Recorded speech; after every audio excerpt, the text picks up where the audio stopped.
Welcome to the Old Time Radio Westerns. I'm your host, Andrew Rhynes, and let's get into this episode. This episode is going to be Frontier Gentleman. Original air date is August 10th, 1958, and the title is The Catman. Hope you enjoy, and again, thanks for listening. I left Cheyenne without my luggage, and in company with a wild Irishman and his even wilder cargo of freight.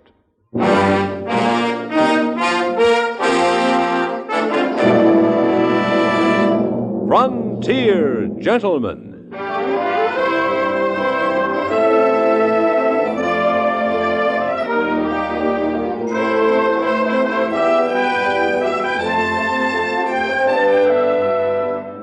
Herewith an Englishman's account of life and death in the West. As a reporter for the London Times, he writes his colorful and unusual stories. But as a man with a gun, he lives and becomes a part of the violent years in the new territories.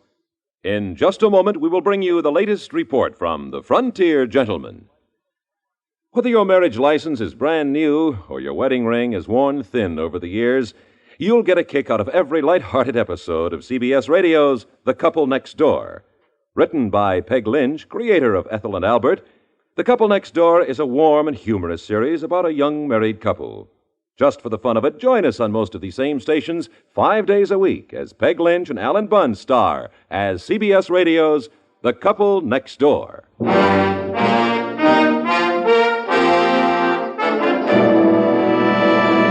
Now, starring John Dehner, this is the story of J.B. Kendall, Frontier Gentleman.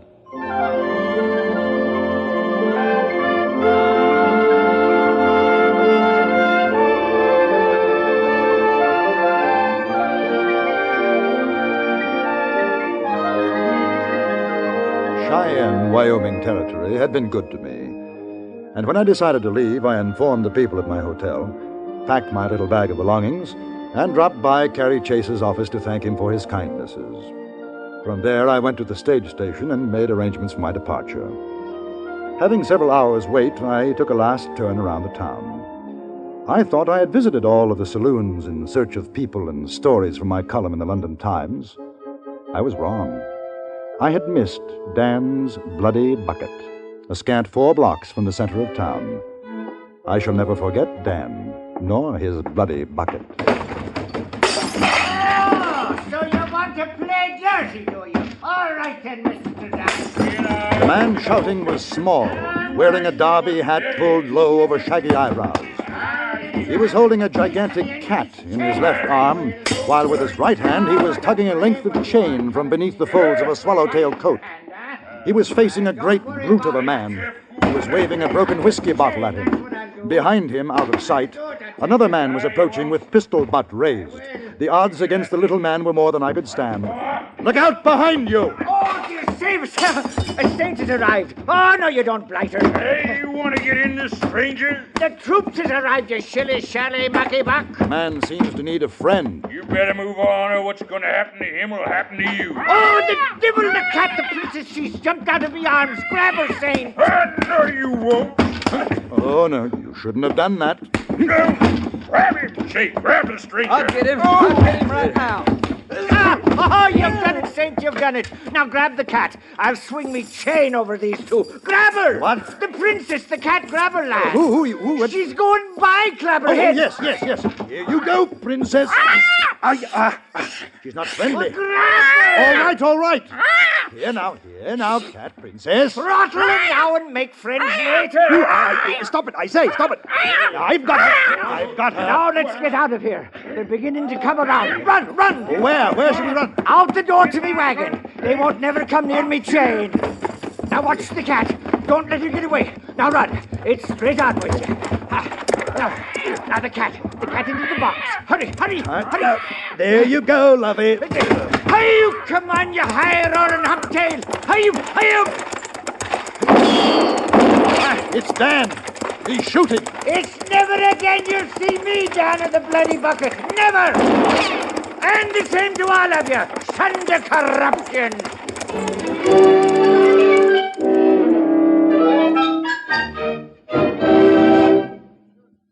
6 times a week, here at the Star's address, you'll find that the shortest distance between two smiles is the Amos and Andy Music Hall. For one thing, there's always a sparkling tune or two to give your spirits a lift. The guest list reads like a textbook in applied astronomy. And of course, right at the heart of all the light-hearted things that happen at the music hall are the one and only two, Amos and Andy. Tomorrow and every Monday through Saturday on most of these same stations, listen for the Amos and Andy Music Hall.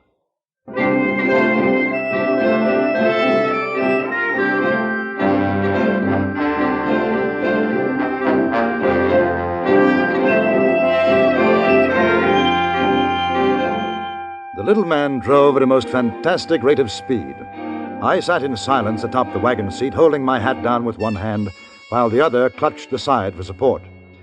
Our exit was punctuated by the princess hurling herself at my bottom side in magnificent rages, and I was thankful for the barrier of wood between us. In the bed of the wagon were numerous large crates full of cats of all sizes and colors. There seemed to be no one in pursuit, and after some minutes the little man slowed the wagon, and without looking at me, he painfully lit a pipe. I presumed we were now somewhere in the barren area between Wyoming Territory and the Dakotas. Perils. Perils of the trade, me boy. I would say. You've done a grand thing, lad. The princess there is the start of a whole new race, she is. I had to have her. What? You mean the princess belonged to Dan? And what did you think, huh? Then I helped you steal the cat? Oh, tush, tush. You merely laid down a blow he'll not be forgetting. But you said grab the cat. I thought she belonged to you. Don't let the technicalities bother you. 'Tis a proper thing you've done. I don't understand. I supplied Cheyenne with her cats in the first place, and I reserve the right to have access, as it were, to their progeny. I see. And if Dan pursues us, then what? Well, if me luck holds, he won't find us. And if it doesn't? Never bother trouble, me lad. Look at me, lad. Yes? You have a bit of England in you. Why, yes, as a matter of fact. Me worst fears. What did you say your name was? I didn't. It's Kendall. J.B. Kendall. And I thought the saints had smiled. My name is Kerrigan, Shane Kerrigan, and you might as well have it straight out. I'm an Irishman. What's your business, Kendall? I write stories concerning the West for the London Times. Oh, that was a good town, London. I was there once when I was a mere boy. Good town. Too bad it's so full of the English. Mr. Kerrigan, I'd be indebted to you if you'd tell me something about yourself for my readers. Wait a minute. Will you stop your blather, pussycats? 'Twas on a bright summer morning, when the birds sweetly sang on each bough, that I first saw me Kathleen Mavourneen, as she sat a-milking her cow. There. It's a miracle. Now, Kendall, what was it you wanted to know about? Yes, this cat business of yours. I was going to ask, how does it work? Oh, very simple. I'm on my way to save Deadwood at this time. Save Deadwood? I have 62 cats, 62 furry creatures in the proper positions, and the town will be rid of its varmints in a matter of hours. And you intend to sell your cats? That I do, at $10 a head. $10? People pay $10 for them? Now, where have you been, Mr. Kendall? Do you not know that civilization rises or falls according to the number of cats in the towns and villages? But I just never thought of it. The Great Plague in Europe was due to the shortage of cats. I suppose you're right. Of course I'm right. Well, when you get to Deadwood, just how do you plan to go about the sale of your cats? I have a staunch friend there, dear Margaret. I shall make me headquarters with this lovely lady, and soon the word will spread that I have arrived with me cats. And will this lady appreciate your coming in with all this baggage? It'll take a bit of doing, me boy, I don't deny that. But Miss Margaret has had an eye for Shane Kerrigan these many years. Before 'tis done, she'll embrace me and me cats. Yeah. Well, I'd rather like to ride along, if you don't mind. Oh, 'tis welcome you are. Hurry up there, little one. You've rested long enough. Here. Your horse. She seems to love her work. That she does. Oh, 'twas on a bright summer morning. Oh, and the birds sweetly sang in each bough that I first saw McPatlin. Uh-oh. That'll be Dan, the tenacious one. Hiya, girl, hiya! We'll give him a run for his dust. I turned in my seat, and sure enough, it was Dan on horseback, accompanied by another rider. Mr. Kerrigan clamped his jaw on his pipe, leaned forward, and the wagon flew across the rocky ground. Is he there, Kendall? Can you still see the Hayden? Yes! He's closer! Shane! You might as well stop! Stop! Are you daft? I wouldn't suffer the devil himself. Get along there! Hiya! Then it happened. A rock, half as big as the horse, loomed up in the road. Shane Kerrigan couldn't miss it. Look out! We're going to hit!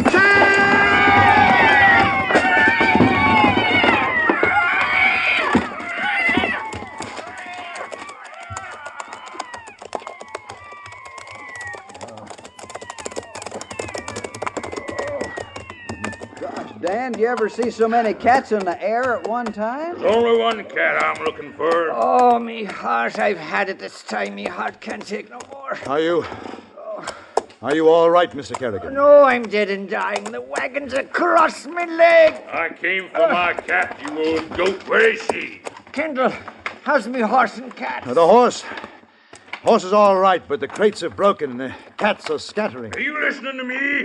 I want that cat. She was the best mouser in Cheyenne. Now, you see here, Dan, whatever your name is. Can't you see this old gentleman is hurt? Now, give me a hand. We'll get the wagon off him. You ought to do it, Dan. Your cat ain't worth killing, old fella. I ain't helping nothing. It's a cat I come for, and I'm going to get. And I say you're going to help me. Here. No, Kendall, let him go. It's me dying wish he'd take the cat. Dan, you can see they've all scattered to the winds. Find yours and take her. I'm going to do just that. Come on, Jake. Let's find her before she gets lost. Wait! I'll need help moving this man. No. Are you daft? What about the princess? The wagon box is still closed. Oh, good. What about you? Well, the kind of help I need, the likes of them can't give. Now, come on, give me a hand here. All right, I'll try. Now, when I lift it, you try to pull yourself out. Oh, yes. Now, up. How you doing? Out up there. Oh, Kendall, she's bent. Oh, my leg is bad. Yeah. Let me help you. Oh, may I be forgiven an Englishman keeping me. It is more important to get the cats back. Whew. Now, break out the tripe and liver. They can smell it for miles. Then whilst they're coming in, we can make our repairs and be off for Deadwood.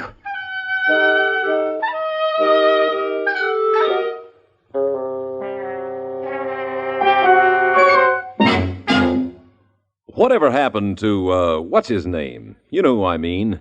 That high-pretense newsman who reported every wild rumor he ever heard.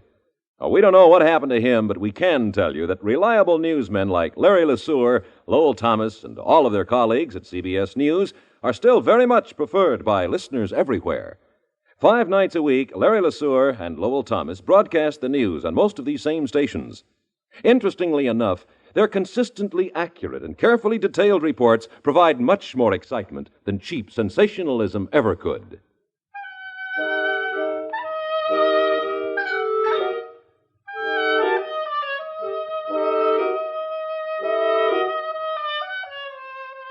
It was true.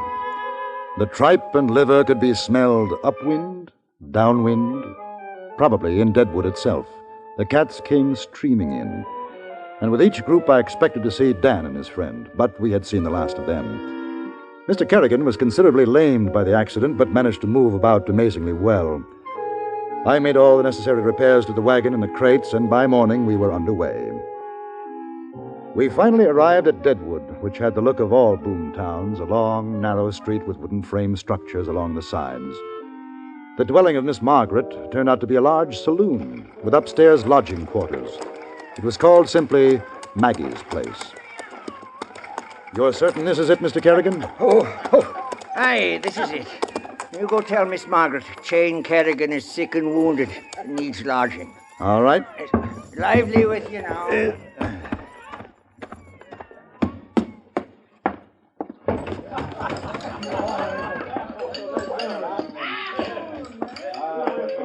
Howdy, mister. Can I help you? Why, yes, I believe you can. I think I'd like to. My name's Charlene. Have I seen you here before? No, I don't believe so. I'm looking for Miss Margaret. Miss Margaret? Sure you are. Hey, Maggie. Yeah? There's a fella here wants to see you. Well, send him over. Don't forget me. Charlene.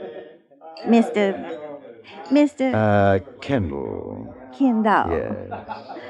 Yes. That's Maggie over there. The big fat one at the end of the bar. I'll be around if you want to buy me a drink later on. All right, Charlene, thank you.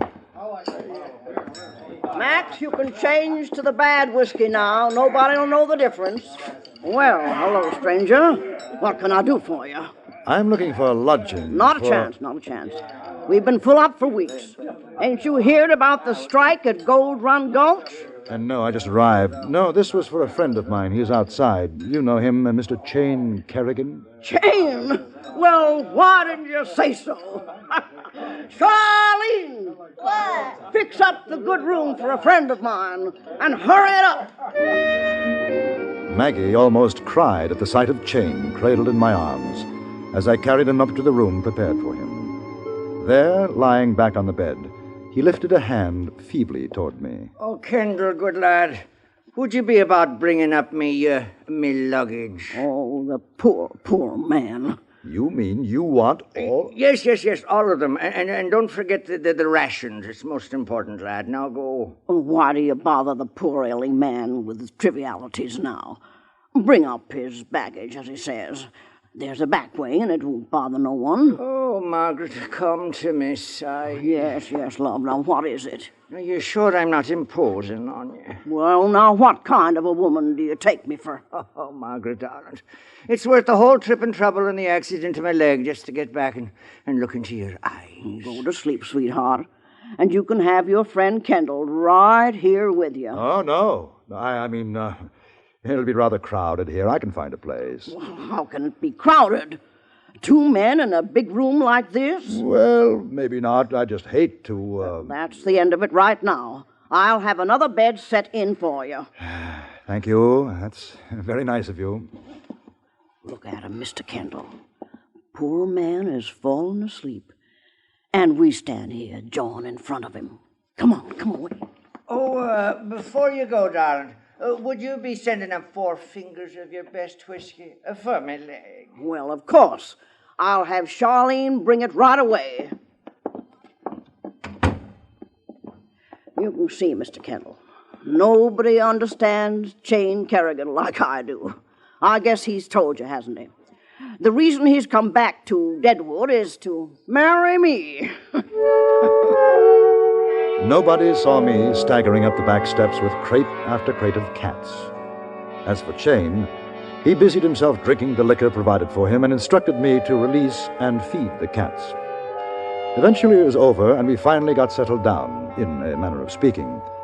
But in the morning, the swarm had to be fed all over again. It's quite a job, isn't it? It is a labor of love, my boy. Did Miss Margaret see you bringing our friends in last evening? No, she didn't. But what do you plan to do about selling them now, crippled up the way you are? I have a plan, Kendall, a wee bit of a plan. Chain, love, it's Margaret with your breakfast. Can I come in? Oh, please do, darling. Well, did you sleep well?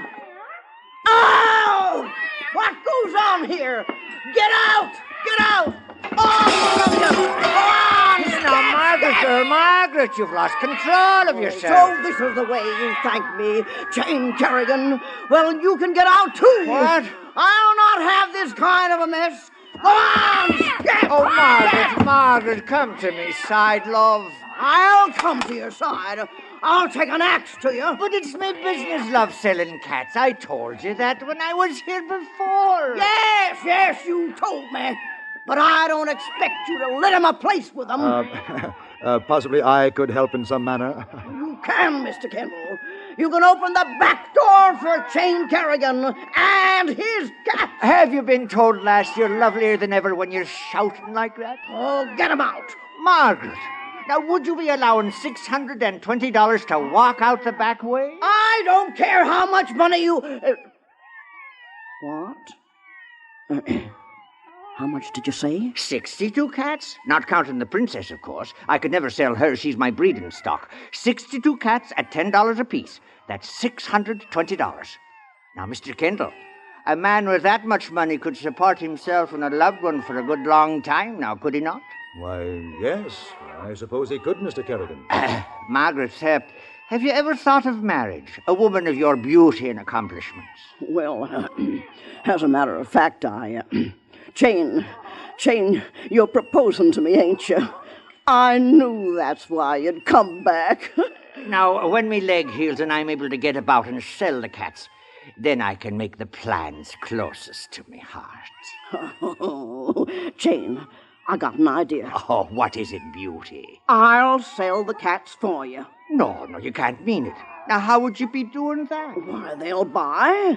They'll buy or else. Who'll buy? My clientele. I have a certain power here in Deadwood, as you know, Chain, and they'll buy from me. Well, no, but if it wasn't for me leg, I wouldn't let you do this. Oh, don't worry about your leg. By tomorrow, you'll have $620, and I'll have the preacher come by in the afternoon. Now, what do you say to that, Chain? Huh? One thing at a time, Margaret, one thing at a time. Now, how would you be going about selling those cats? That was the last I saw of Chain Kerrigan. I found a room for myself in town, lay on the bed for a moment, and, well, it was the next morning before I awoke. I rushed over to Maggie's place. Above her own sign, there was another one. It said, "Cat Sale. Get yours now." On the door of the saloon itself, there was another sign saying, "Closed." I knocked, and Charlene, the girl I had first met at Maggie's, came to the door. Oh, hello, Mr. Kendall. I'm sure glad to see you this morning. But y'all better not come in. What? Why? What happened? Come on. Let's walk down the street. It's about Mr. Kerrigan. Was he died or something? Worse. He's lived. Oh, well, then, that's good. Oh, no, it ain't. He didn't wait for the wedding and say goodbye to Maggie or nothing. Just got his wagon and left. What about his cats? She sold them all. Last night. Gave him over $600. Why, you never seen so many men buying cats in all your life. How's she taking it? Oh, all right. Every time she feels bad, she counts her money again. Her money? Sure. She sold those cats for $15 apiece. Made over $300 for herself. What? Why, that's marvelous. Charlene. What? You come on with me. I'll buy you that drink I promised you. Why, Mr. Kendall.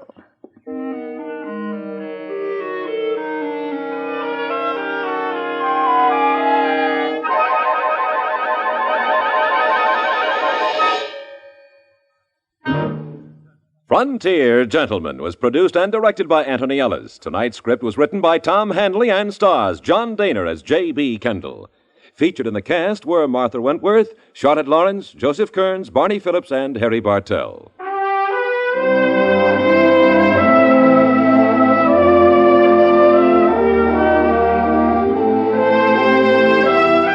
Join us again next week for another report from the Frontier Gentlemen. Bud Sewell speaking.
This has been a presentation of OTRWesterns.com, and we hope you enjoyed. Please take some time to like and rate our shows in your favorite podcast application. Follow us on Facebook by going to OTRWesterns.com/Facebook.